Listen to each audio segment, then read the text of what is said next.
Hello po sa inyong lahat mga ka-crypto. Ako po si Pinoy Crypto Trader at sa video na ito ay atin mong pag-uusapan ang aking technical analysis dito po kay Cook Ino ngayon pong May 15 taong 2024. At ang atin pong nakikita rito ay ang kanyang daily chart time frame kung saan ay meron po siyang isang descending triangle pattern dito.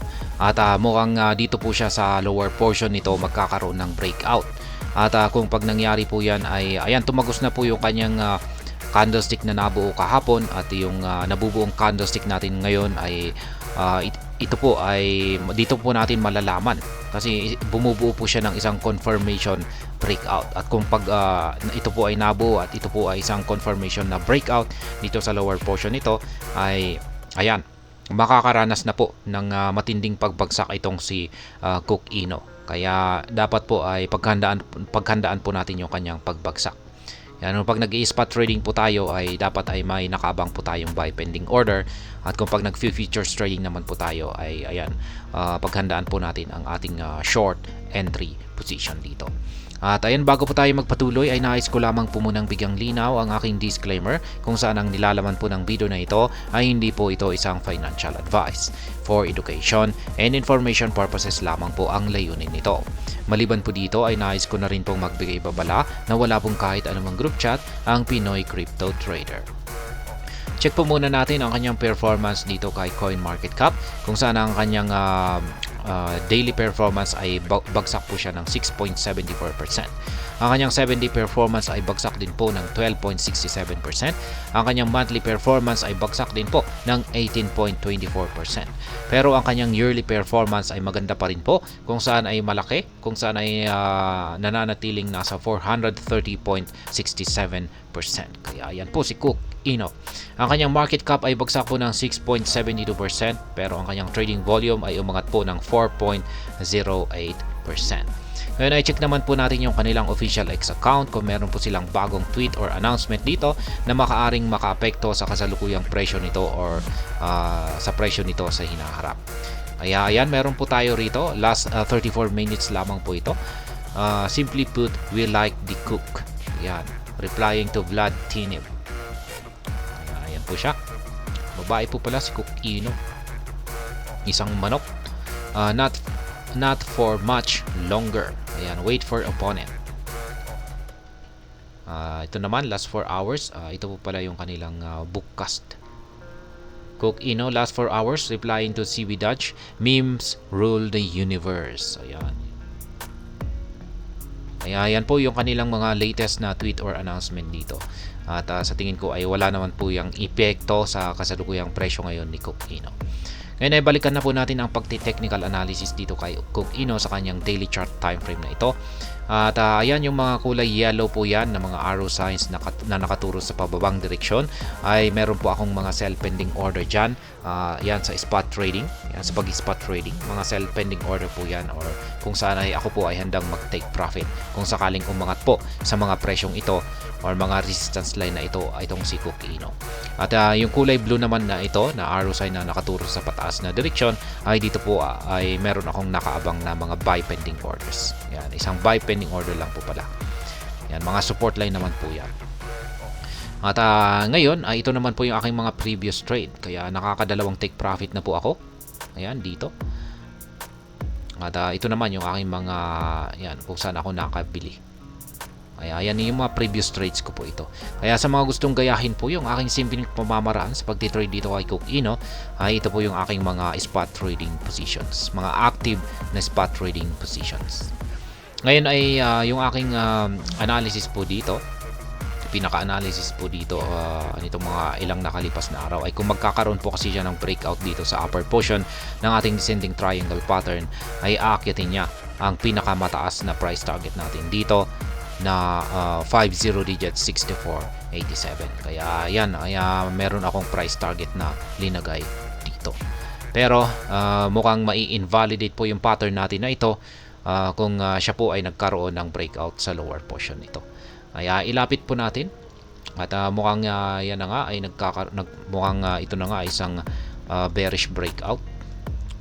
At ayan po, tumagos na nga yung candlestick natin kahapon dito sa lower portion nito.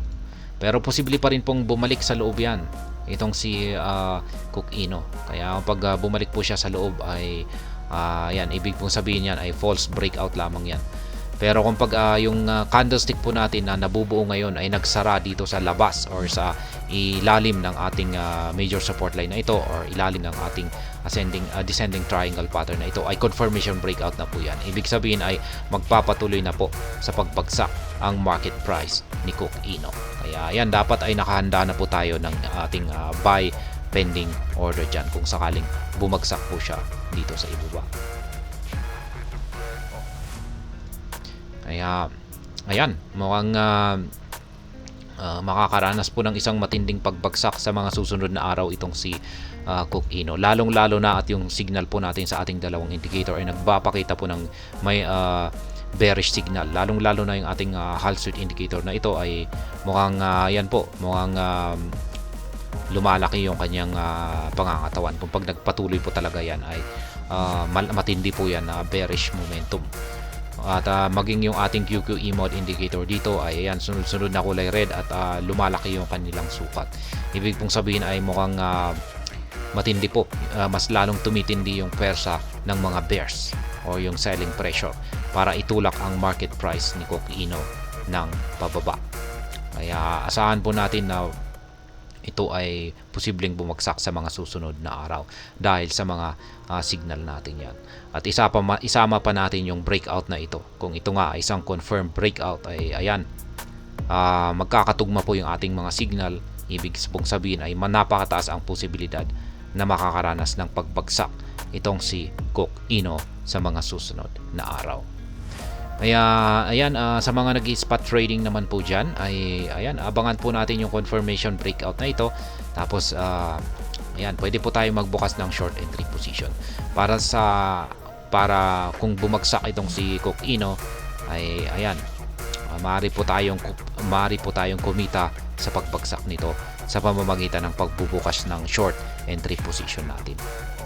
Syempre yung stop loss natin ay maaari po nating ilagay malapit dito. Ayan, pwedeng dito lamang malapit sa ibabaw ng ayan, nabasag na lower portion ng ating triangle pattern or medyo taas-taasan lamang po natin ng konti maski dito. Kasi ayan, malaki po yan kung pag iti-trade po natin yan. Ayan, sabihin natin ay nagbukas po tayo ng short entry position dito. Ayan, lagyan natin yung sabihin natin ito yung stop loss natin. At umabot po siya hanggang dito. Ayan, hanggang sa major support line natin ay yan po ay 51.81% na gain yung ating pwedeng kitain dito sa pag-short dito. Ayan, yan po ay para sa mga nag-futures trading or derivatives. Pero sa pag-i-spot trading ay ang tangi po nating magagawa ay bumili sa baba. Kapag ito po ay bumagsak dito sa support line na ito ay tangi nating magagawa ay ang bumili sa mababang presyo na ito. Ayan po ang aking technical analysis update dito kay Cook Ino. Mukhang mataas po talaga ang posibilidad na ito ay magpapatuloy sa kanyang pagbagsak sa mga susunod na araw dulot po ng breakout dito sa lower portion ng kanyang descending triangle pattern na ito. At ayan, hanggang dito na lamang po tayo sa video na ito. Sana po ay inyong nagustuhan ang aking paliwanag sa video na ito. Kung inyo po itong nagustuhan ay pakiclick lamang po ang like button nito. Para naman po sa mga bago lamang dito, kayo po ay aking inaanyayahan para mag-subscribe. Pakiclick na rin po ang bell icon nito dahil ito po ang siya magsisilbing notification nito sa mga bago kong videos na aking pong ina-upload sa aking YouTube channel na ito. Marami pong salamat sa panonood. Ingat po tayo lagi at God bless po sa ating lahat.